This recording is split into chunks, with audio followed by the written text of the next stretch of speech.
Hello good evening everyone. तो कैसे हो आप लोग? आई होप आप लोग बहुत अच्छे होंगे। तो मैं रितु सिन्हा आप सभी का वेलकम करते हैं आपके इस चैनल जीएनएम नर्सिंग गर्ल्स में। तो डियर, अगर आप लोग बिहार पैरामेडिकल 2026 की तैयारी कर रहे हो तो ये वीडियो आप सभी के लिए बहुत ही ज़्यादा यूज़फुल होने वाली है। सो डियर, हम लोग कर रहे हैं अभी प्रैक्टिस सेट 4। अगर आप लोग practice set first second and third नहीं देखे हो तो वीडियो अपलोडेड है, तो जाके आप देख सकते हो। एंड डियर, सो आज की क्लास को स्टार्ट करते हैं। आज का प्रैक्टिस सेट 4 है सामान्य ज्ञान का। तो ये वीडियो आप सभी के लिए बहुत ही ज़्यादा यूज़फुल होने वाली है। तो चलिए आज की क्लास को स्टार्ट करते हैं। आप लोग अगर हमारे चैनल पर न्यू है तो प्लीज़ चैनल को सब्सक्राइब कर दीजिए एंड वीडियो को लाइक कर दीजिए। डियर, आप सभी को सारे क्वेश्चन करने हैं और हॉनेस्टी से सारे क्वेश्चन का आंसर देना है और कमेंट में बताना है कि टोटल 20 क्वेश्चन है और टोटल 20 क्वेश्चन में आपके कितने आंसर राइट हुए। चलिए आज के क्लास को स्टार्ट करते हैं। डियर, चलिए फर्स्ट क्वेश्चन की ओर चलते हैं। तो फर्स्ट क्वेश्चन कह रहा है, आप लोग फटाफट इसका राइट आंसर दीजिए। क्वेश्चन कह रहा है किस घटना को राष्ट्रीय स्वतंत्रता के मुस्लिम युद्ध के रूप में जाना जाता है? तो किस घटना को राष्ट्रीय स्वतंत्रता के मुस्लिम युद्ध के रूप में जाना जाता है? ऑप्शन ए है अलीगढ़ आंदोलन, ऑप्शन बी है बहावी आंदोलन, ऑप्शन सी है मोपला विद्रोह, ऑप्शन नंबर डी है खिलाफत आंदोलन। तो आप सभी को फटाफट इसका राइट आंसर बताना है कि इसका राइट आंसर क्या होगा।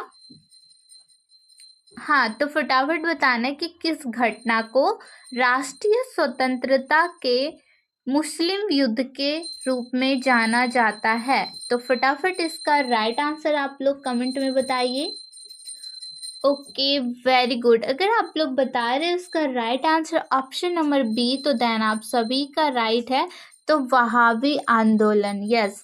तो बहावी आंदोलन को राष्ट्रीय स्वतंत्रता के मुस्लिम युद्ध के रूप में जाना जाता है। Very good. तो चलिए नेक्स्ट क्वेश्चन की ओर हम लोग मूव करते हैं डियर। फटाफट आप सभी राइट आंसर बताइएगा कमेंट में। हाँ, तो क्वेश्चन नंबर सेकेंड बताना है आप सभी को। क्वेश्चन कह रहा है बंगाल विभाजन को किसके समय उलट दिया गया था? तो फटाफट बताइए बंगाल विभाजन को किसके समय रद्द कर दिया गया था? हाँ, ऑप्शन ए है लॉर्ड मिंटो, ऑप्शन बी है लॉर्ड हार्डिंग, ऑप्शन सी है Lord Irwin, option number D है लॉर्ड माउंटबेटन। तो फटाफट बताइए कि बंगाल विभाजन को किसके समय उलट दिया गया था? लॉर्ड मिंटो के समय या फिर लॉर्ड हार्डिंग के समय? ऑप्शन नंबर सी है Lord Irwin, option number D है लॉर्ड माउंटबेटन। तो फटाफट बताइए इसका राइट आंसर क्या होगा। डियर, फर्स्ट सबसे पहले आपको बताना है कि बंगाल विभाजन कब हुआ था। तो कब हुआ था डियर? तो ये 1905 में हुआ था। 1905 ईस्वी में बंगाल विभाजन हुआ था। और जब बंगाल विभाजन हुआ था तो उस समय के वायसराय कौन थे डियर?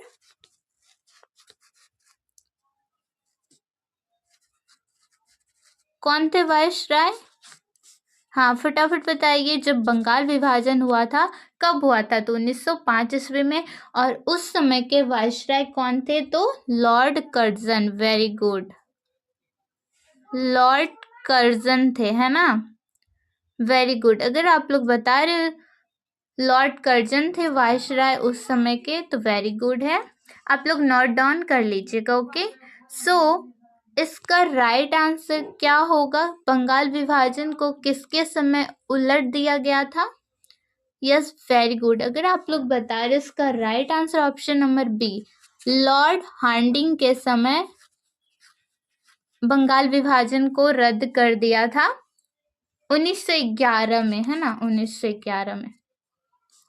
डियर, चलिए अब हम लोग नेक्स्ट क्वेश्चन की ओर चलते हैं। फटाफट राइट आंसर बताइएगा। क्वेश्चन नंबर थर्ड है क्वेश्चन कह रहा है डियर, किस घटना ने गांधी जी को भारत के स्वतंत्रता संग्राम के क्षेत्र में लाकर खड़ा किया? किस घटना ने गांधी जी को भारत के स्वतंत्रता संग्राम के क्षेत्र में लाकर खड़ा किया? ऑप्शन ए है रॉलेट अधिनियम, ऑप्शन बी है जलियांवाला बाग हत्याकांड, ऑप्शन सी है मॉन्टेग्यू चेम्सफोर्ड सुधार अधिनियम, ऑप्शन नंबर डी है बाल गंगाधर की तिलक की मृत्यु। तो फटाफट बताना है आप सभी को कि किस घटना ने गांधी जी को भारत के स्वतंत्रता संग्राम के क्षेत्र में लाकर खड़ा किया। Yes, very good. जल्दी जल्दी इसका राइट आंसर आप लोग बताइए। Very good. अगर आप लोग बता रहे हो इसका right answer option number A Rowlatt अधिनियम, तो देन आप सभी का राइट है। Very good. So dear, and आप सभी को ये भी बताना है कि रॉलेट अधिनियम कब हुआ था। सो फटाफट बताइए कब हुआ था। सो आप सभी को कमेंट में बताना है कि रॉलेट अधिनियम कब हुआ था, ये आप सभी को कमेंट करके बताना है। तो चलिए नेक्स्ट क्वेश्चन चलते हैं अब हम लोग। सो डियर, नेक्स्ट क्वेश्चन का राइट आंसर आप लोग फटाफट दीजिए। क्वेश्चन कह रहा है, क्वेश्चन नंबर 4 है कि 1946 से 1950 के दौरान संविधान सभा का अध्यक्ष कौन था? ऑप्शन ए है सी राजा गोपालचारी, ऑप्शन बी है जवाहरलाल नेहरू, ऑप्शन सी है वल्लभ भाई पटेल, ऑप्शन नंबर डी है राजेंद्र प्रसाद। तो फटाफट बताना है किसका राइट आंसर क्या होगा। हाँ, तो 1946 से 1950 के दौरान संविधान सभा का अध्यक्ष कौन था? फटाफट बताइए इसका राइट आंसर क्या होगा। Okay, very good. अगर आप लोग बता रहे हो इसका right answer option number D Rajendra Prasad, तो देन आप सभी का राइट है। चलिए अब हम लोग नेक्स्ट क्वेश्चन की ओर मूव करते हैं। सो डियर, क्वेश्चन नंबर 5 का आंसर आप सभी को बताना है। क्वेश्चन कुछ ज़्यादा ही लॉन्ग हो गया क्या? सो हाँ, फटाफट बताइए। क्वेश्चन कह रहा है टाटा लौह एवं इस्पात कंपनी की स्थापना सिंहभूम जिले के सकाची में किस वर्ष की गई थी? ऑप्शन ए है 1906, ऑप्शन बी है 1908, ऑप्शन सीक्वेंस सही कर लीजिए, ठीक है। ये बी, ये सी। सो फटाफट बताइए। ऑप्शन नंबर डी है 1909 में। हाँ, तो टाटा लौह एवं इस्पात कंपनी की स्थापना सिंहभूम जिले के सकाची में किस वर्ष की गई थी? तो फटाफट इसका राइट आंसर आप लोग बताइए। कब हुआ था? 1906 में, 1908 में, 1907 में, 1909 में। Very good. अगर आप लोग बता रहे इसका right answer option number C, तो देन आप सभी का राइट है। तो 1907 में, हाँ 1907 इसका राइट आंसर हो जाएगा।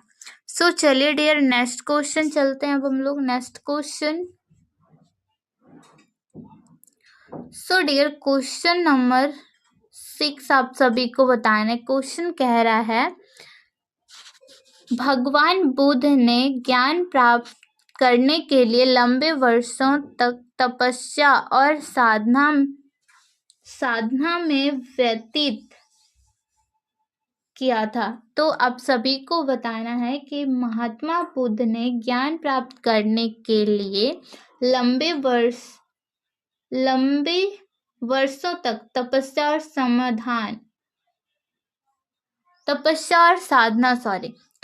और साधना व्यतीत किया था। मतलब महात्मा बुद्ध ने ज्ञान प्राप्ति के लिए लंबे वर्षों तक तपस्या और साधना कहाँ की थी, ये आपसे पूछा जा रहा है। तो ऑप्शन ए है वैशाली में, ऑप्शन बी है राजगिरी में, ऑप्शन सी है लुम्बिनी में, ऑप्शन नंबर डी है गया में। तो फटाफट बताइए महात्मा बुद्ध ने ज्ञान प्राप्ति के लिए लंबे वर्षों तक तपस्या और साधना सबसे ज़्यादा कहाँ की थी? हाँ, ओके, वेरी गुड। अगर आप लोग बता रहे हो इसका right answer option number D, तो देन आप सभी का राइट है। तो गया इसका राइट आंसर हो जाएगा। Very good. तो चलिए डियर नेक्स्ट क्वेश्चन अब हम लोग देखते हैं। सो क्वेश्चन नंबर 7 बताना है आप सभी को। क्वेश्चन कह रहा है नील नदी किस महाद्वीप में प्रभावित होती है। ऑप्शन ए है अफ्रीका, ऑप्शन बी है एशिया, ऑप्शन नंबर सी है उत्तर अमेरिका, ऑप्शन नंबर डी है दक्षिण अमेरिका। सो फटाफट बताना है कि इसका राइट आंसर क्या होगा। नील नदी किस महाद्वीप में प्रभावित होती है। Very good. तो नील नदी जो होती है वो अफ्रीका, हाँ इसका right answer option number A हो जाएगा अफ्रीका। वेरी गुड, सभी का राइट है।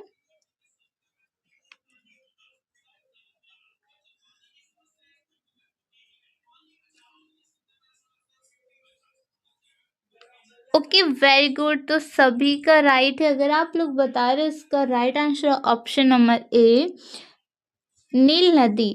और विश्व की अगर लंबाई की दृष्टि से देखा जाए तो नील नदी जो होती है ये विश्व की सबसे लंबी नदी है। नील नदी जो है ये विश्व की सबसे लंबी नदी है। आप लोग नोट कर लीजिएगा।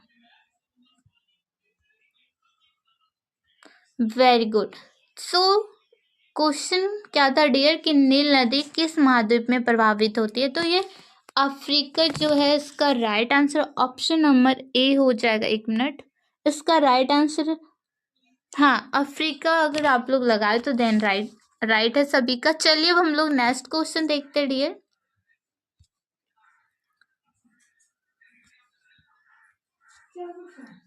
सो क्वेश्चन नंबर 8 आप सभी को बताना है। क्वेश्चन कह रहा है निम्नलिखित सागरों महासागरों में कौन से पमाना नहर द्वारा जुड़े हुए हैं। सो बताना है आप सभी को निम्नलिखित सागरों महासागरों में से कौन से पमाना नहर द्वारा जुड़े हुए हैं। ऑप्शन ए है लाल सागर एवं अंध महासागर, ऑप्शन बी है लाल सागर तथा भूमध्य सागर, ऑप्शन सी है हिंद महासागर तथा प्रशांत महासागर, ऑप्शन नंबर डी है अंध महासागर तथा प्रशांत महासागर। सो फटाफट बताइए इसका राइट आंसर क्या होगा। क्वेश्चन आप लोग एक दो बार रीड कीजिए, उसके बाद आप लोग आंसर अच्छे से दीजिए, कमेंट पढ़ के अच्छे से, है ना। So very good. अगर आप लोग बता रहे इसका right answer option number D तो देन आप सभी का राइट है। तो अंध महासागर तथा प्रशांत महासागर इसका राइट आंसर हो जाएगा। सो अंध महासागर तथा प्रशांत महासागर जो है ये पनामा नहर द्वारा जुड़े हुए हैं। सो चलिए नेक्स्ट क्वेश्चन की ओर हम लोग चलते हैं। सो डियर क्वेश्चन आपका क्वेश्चन नंबर 9 बताना है आपको। क्वेश्चन कह रहा है दक्षिणी गंगोत्री कहाँ स्थित है। हाँ ऑप्शन ए है उत्तराखंड, ऑप्शन बी है हिमाचल प्रदेश, ऑप्शन सी है अंटार्कटिका, ऑप्शन नंबर डी है नेपाल। सो आप सभी को फटाफट बताना है कि दक्षिणी गंगोत्री कहाँ स्थित है। फटाफट बताइए इसका राइट आंसर क्या होगा। क्वेश्चन नंबर 9 है। Okay very good. सो अगर आप लोग बता रहे उसका right answer option number C तो अंटार्कटिका इसका राइट आंसर हो जाएगा। तो दक्षिणी गंगोत्री जो है वो अंटार्कटिका में स्थित है। सो डियर चलिए नेक्स्ट क्वेश्चन की ओर हम लोग मूव करते हैं। सो क्वेश्चन नंबर 10 आप सभी को फटाफट बताना है। क्वेश्चन कह रहा है डियर निम्नलिखित देशों में से दुग्ध उद्योग किसका एक प्रमुख उद्योग है। सो फटाफट बताना है निम्नलिखित देशों में से दुग्ध उद्योग किसका एक प्रमुख उद्योग है। ऑप्शन ए है डेनमार्क, ऑप्शन ए है कनाडा, ऑप्शन बी है डेनमार्क, ऑप्शन सी है भारत, ऑप्शन नंबर डी है जापान। सो फटाफट आप सभी को बताना इसका राइट आंसर क्या होगा। Very good. अगर आप लोग बता रहे उसका right answer option number B Denmark तो देन आप सभी का राइट है। तो दुग्ध उद्योग किसका एक प्रमुख उद्योग है तो डेनमार्क इसका राइट आंसर होगा। चलिए अब हम लोग नेक्स्ट क्वेश्चन चलते हैं। सो डियर क्वेश्चन नंबर 11 है। सो फटाफट इसका राइट आंसर बताइए। सो क्वेश्चन कह रहा है डियर, भारतीय राष्ट्रपति को किस परिस्थिति में पद से त्याग पत्र देना पड़ता है। सो क्वेश्चन है, भारतीय राष्ट्रपति को किस परिस्थिति में पद से त्यागपत्र देना पड़ता है। ऑप्शन ए है महाभियोग लगने पर, ऑप्शन बी है रिश्वत लेने पर, ऑप्शन सी है प्रधानमंत्री के कहने पर, ऑप्शन नंबर डी है सांसद में वक्तव्य ना देने पर। सो फटाफट इसका राइट आंसर आप लोग बताइए कि भारतीय राष्ट्रपति को किस सिचुएशन में त्यागपत्र देना पड़ता है। Very good. अगर आप लोग बता रहे हो इसका राइट आंसर ऑप्शन नंबर ए, तो देन आप सभी का राइट है। तो महाभियोग लगने पर इसका राइट आंसर हो जाएगा। चलिए अब हम लोग नेक्स्ट क्वेश्चन की ओर मूव करते हैं। सो डियर क्वेश्चन नंबर 12 आप सभी को बताने। क्वेश्चन कह रहा है कि भारत के राष्ट्रपति द्वारा राज्यसभा के लिए कितने सदस्य मनोनीत किए जा सकते हैं।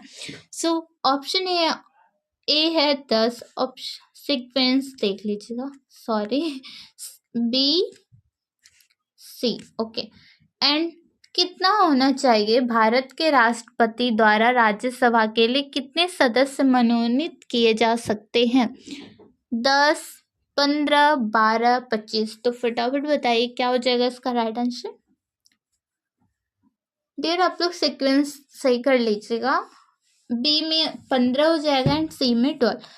सो आप लोग कमेंट कीजिए इसका राइट आंसर क्या होगा। Very good. अगर आप लोग बता रहे इसका right answer option number C 12 तो राइट है। तो भारत के राष्ट्रपति द्वारा राज्यसभा के लिए 12 सदस्य मनोनीत किए जा सकते हैं। इसका राइट आंसर सी 12 हो जाएगा। चलिए अब हम लोग नेक्स्ट क्वेश्चन देखते हैं। सो डियर क्वेश्चन नंबर 13 कह रहा है, लोकसभा में निर्णायक मत कौन देता है। लोकसभा में निर्णायक मत कौन देता है। ऑप्शन ए है अध्यक्ष, ऑप्शन बी है उपाध्यक्ष, ऑप्शन सी है प्रधानमंत्री, ऑप्शन नंबर डी है गृह मंत्री। तो फटाफट बताइए कि लोकसभा में निर्णायक मत कौन देता है। फटाफट बताइए इसका राइट आंसर क्या होगा। Very good. तो लोकसभा में निर्णायक मत कौन देता है, तो अध्यक्ष देते हैं। इसका right answer option number A हो जाएगा। चलिए अब हम लोग नेक्स्ट क्वेश्चन की ओर मूव करते dear. So dear question number next है। क्वेश्चन कह रहा है भारत में, क्वेश्चन नंबर 14 है, भारत में औद्योगिक विकास की शुरुआत से हुई है। डैश से हुई है, ठीक है। आप लोग, मैं बोल रही, आप लोग अच्छे से सुनिए। क्वेश्चन कह रहा है भारत में औद्योगिक विकास की शुरुआत डैश से हुई है। ऑप्शन ए है प्रथम पंचवर्षीय योजना, ऑप्शन बी है 1948 से, ऑप्शन सी है द्वितीय पंचवर्षीय योजना से, ऑप्शन डी है पांचवी पंचवर्षीय योजना। सो डियर आप सभी को बताना है कि भारत में औद्योगिक विकास की शुरुआत डैश से हुई है। कब से हुई है। प्रथम पंचवर्षीय योजना से, या फिर 1948 से, या द्वितीय पंचवर्षीय योजना से, या पांचवी पंचवर्षीय योजना से। सो फटाफट इसका राइट आंसर आप लोग बताइए। Okay, very good. अगर आप लोग बता रहे हो उसका राइट आंसर क्या होगा डियर। Very good. अगर आप लोग बता रहे हो उसका राइट आंसर 1948 तो देन आप सभी का राइट है। Very good. तो भारत में औद्योगिक विकास की शुरुआत 1948 से हुई थी। हाँ, वेरी गुड। चलिए अब हम लोग नेक्स्ट क्वेश्चन की ओर चलते हैं। सो डियर क्वेश्चन नंबर 15 बताना है। क्वेश्चन कह रहा है,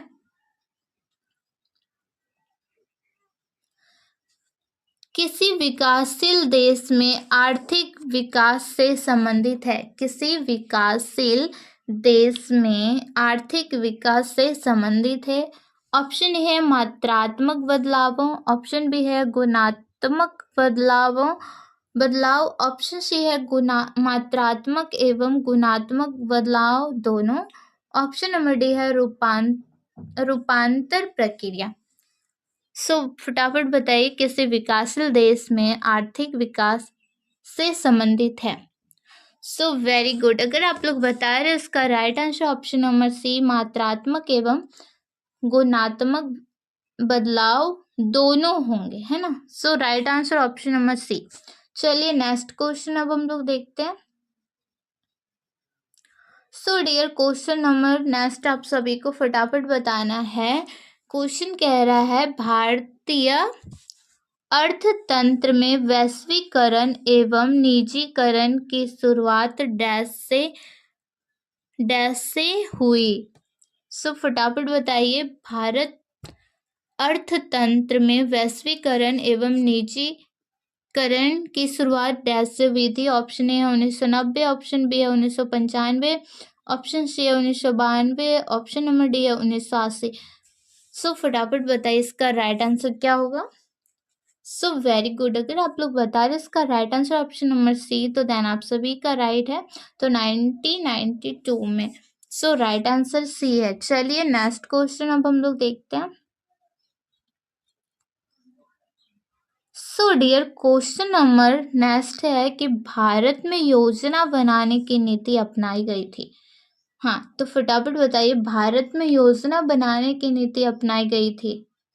ऑप्शन ए है जवाहरलाल नेहरू के द्वारा, ऑप्शन बी है महात्मा गांधी द्वारा, ऑप्शन सी है डॉक्टर मनमोहन सिंह द्वारा, ऑप्शन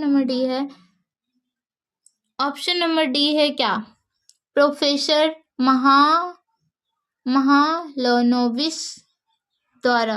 फटाफट बताइए इसका राइट आंसर क्या होगा। Okay very good. अगर आप लोग बता रहे हो उसका right answer option number A Jawaharlal Nehru, then आप सभी का राइट है। तो भारत में योजना बनाने की नीति अपनाई गई थी जवाहरलाल नेहरू के द्वारा। चलिए डियर नेक्स्ट क्वेश्चन की ओर हम लोग मूव करते हैं। क्वेश्चन नंबर 18 है, आप सभी को राइट आंसर बताना है फटाफट। क्वेश्चन कह रहा है जनसंख्या में बिहार है। ऑप्शन ए है भारत का सबसे बड़ा राज्य, ऑप्शन बी है भारत का दूसरा बड़ा राज्य, ऑप्शन सी है भारत का तीसरा बड़ा, ऑप्शन नंबर डी है भारत का चौथा बड़ा राज्य। आप सभी को बताना है कि जनसंख्या में बिहार का स्थान क्या है पूरे भारत में। आपको बताने हैं कि इसका राइट आंसर क्या होगा। Very good dear. अगर आप लोग बता रहे हो उसका right answer option number C, तो देन आप सभी का राइट है। तो भारत का तीसरा बड़ा राज्य है हमारा बिहार जनसंख्या की दृष्टि से। भारत का तीसरा बड़ा राज्य है हमारा बिहार जनसंख्या की दृष्टि से। डियर, तो फर्स्ट क्वेश्चन यहाँ पे राइज हो रहा है कि भारत का फर्स्ट बिहार का पहला राज्य कौन है। नो। क्वेश्चन है डियर कि भारत का तीसरा बड़ा राज्य है बिहार, ठीक है। तो फर्स्ट पे कौन है ये मैं पूछना चाह रही थी, है ना। तो फर्स्ट पे कौन है, एक मिनट।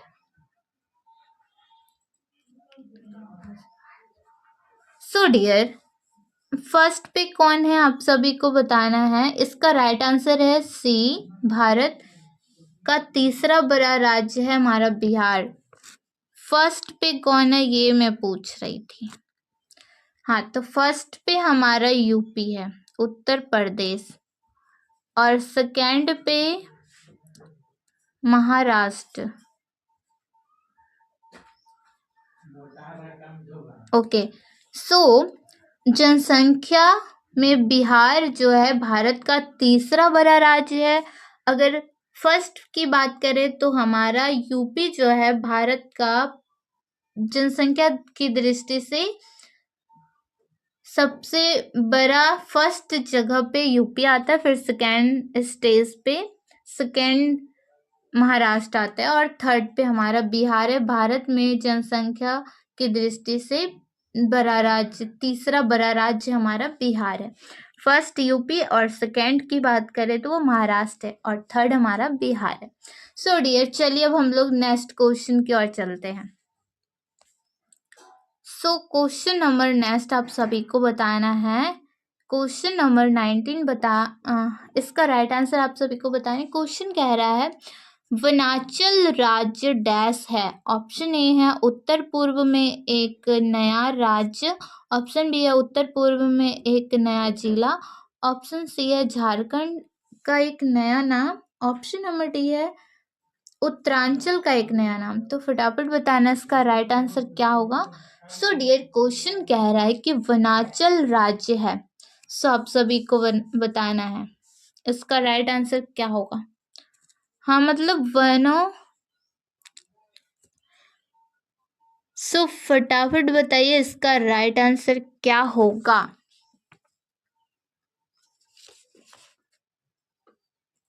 हाँ, ओके, वेरी गुड। अगर आप लोग बता रहे इसका right answer option number C, Jharkhand. तो झारखंड जो है वनांचल राज्य है, मतलब ज्यादा वनों वाला राज्य है ना। सो इसका right answer option number C हो जाएगा। चलिए नेक्स्ट क्वेश्चन देखते हैं और आज की क्लास का ये लास्ट क्वेश्चन है। लास्ट क्वेश्चन का आंसर आप सभी फटाफट बताइए कि इसका आंसर क्या होगा। क्वेश्चन कह रहा है बिहार की जनसंख्या से अधिक है। बिहार की जनसंख्या से अधिक है, मतलब बिहार की जनसंख्या डैश से अधिक है। ऑप्शन ए है 6 करोड़, ऑप्शन बी है 8 करोड़, ऑप्शन सी है 10 करोड़, ऑप्शन नंबर डी है 12 करोड़। तो फटाफट बताना है कि इसका राइट आंसर क्या होगा। सो डियर, इसका राइट आंसर क्या होगा। Okay, very good. अगर आप लोग बता रहे हो इसका right answer option number C 10 crore, तो ये 2011 की जनसंख्या की दृष्टि से इतना है। अब नेक्स्ट तो हमको लगता है ज़्यादा ही होगा, है ना। सो डियर, बिहार की जनसंख्या डैश से अधिक है, तो 10 करोड़ से अधिक है ये 2011 जनसंख्या के अकॉर्डिंग, और अभी की बात करें तो ये ज़्यादा ही हो गया होगा। सो डियर, ये था आज का लास्ट क्वेश्चन। सो आप सभी को ये भी कमेंट करना है कि आपने कितने आंसर राइट किए हैं, तो ये कमेंट में लिखिएगा। ओके,